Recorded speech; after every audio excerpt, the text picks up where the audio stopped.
Bonjour.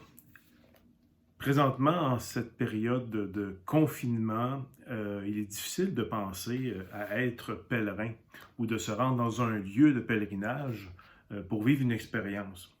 Alors, j'ai ici avec moi un livre fort intéressant de Jacques Nieviart, La marche dans la Bible, nomadisme, errance, exil et pressentiment de Dieu, paru chez Novalis. Un livre très intéressant.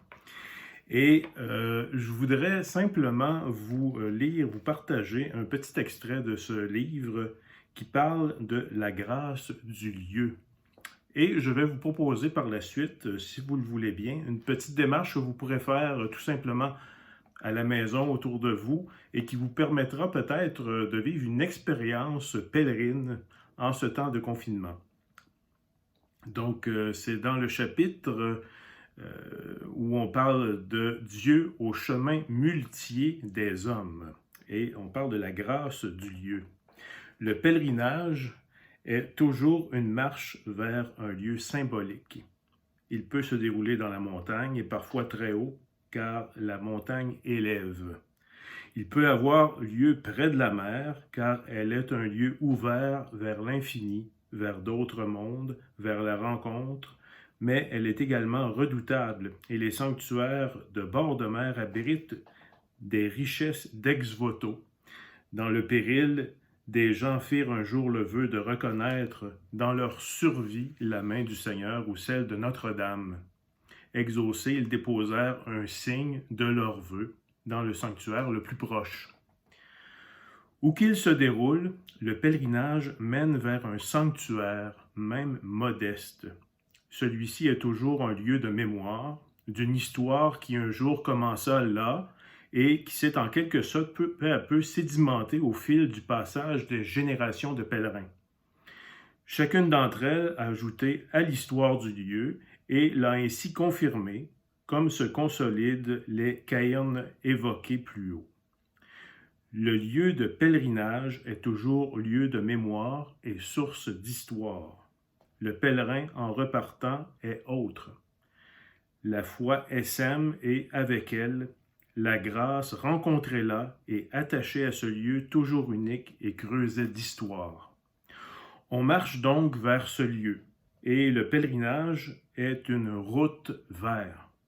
Mais cette marche vers cède aussi le pas, en certains endroits, à la déambulation à l'intérieur du lieu, comme s'il fallait s'emplir de sa grâce et en faisant le tour ou en le parcourant de multiples manières.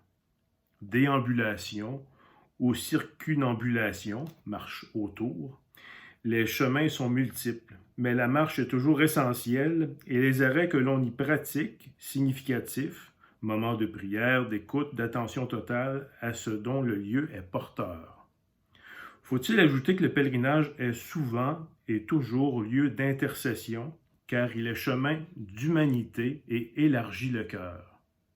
Les pèlerins le savent d'expérience, en particulier dans les lieux où l'on sait qu'une possible guérison existe. Ils partent le cœur plein d'intentions, c'est-à-dire de visages, de situations, d'histoires blessées, et en attente d'un signe bienveillant ou la caresse du ciel.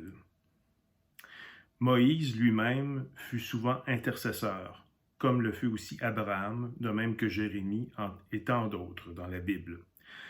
Ainsi, le pèlerinage, même si l'on s'y aventure seul, est toujours solidaire. Il ouvre à la rencontre de Dieu comme une chance pour une possible fraternité plus large, plus forte que toute peur, parce qu'il est expérience de la précarité et qu'au plus profond, il désarme et ouvre à la précarité vécue par d'autres.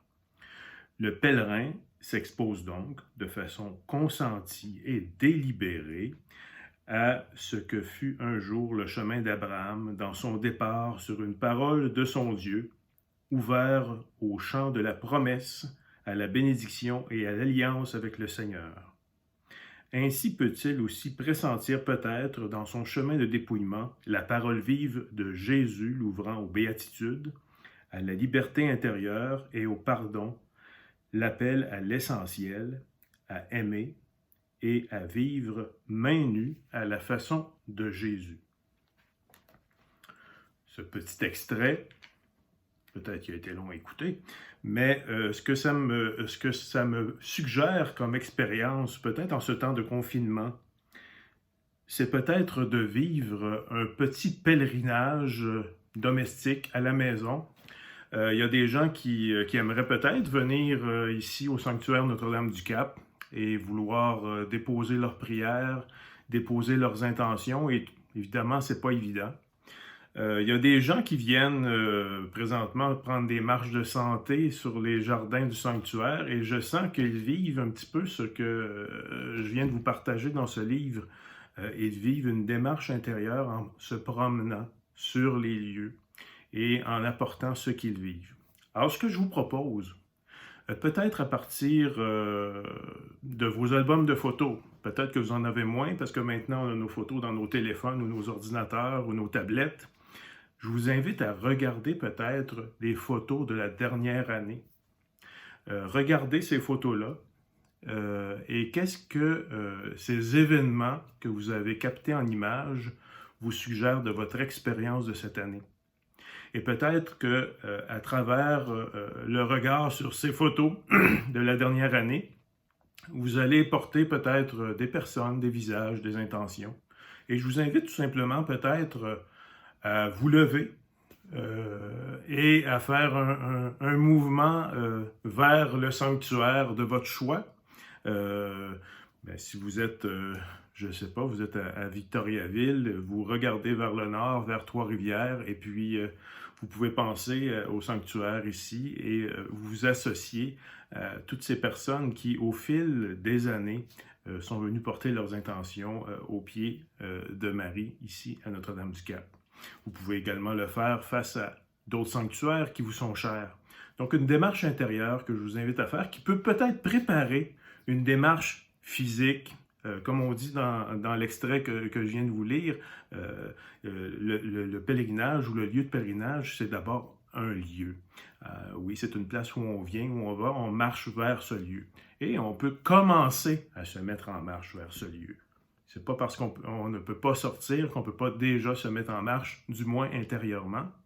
Et peut-être aussi par une démarche, un petit geste, écrire une intention que vous portez, la déposer au pied d'une chandelle que vous avez laissé brûler. C'est possible. Vous pouvez même, si vous le souhaitez, téléphoner ici au sanctuaire et quelqu'un va allumer un lampion pour vous et le déposer auprès de Marie. C'est possible. Vous pouvez contacter ici à la réception du sanctuaire et ça nous fera un plaisir de vous rendre ce service, de porter avec vous ce temps de confinement qui est loin d'être évident.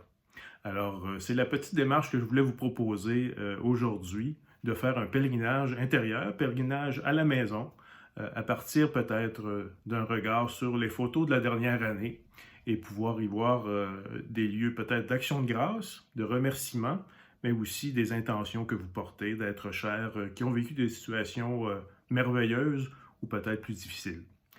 Merci beaucoup et nous sommes avec vous au Sanctuaire Notre-Dame-du-Cap pour vous porter dans cette période de confinement.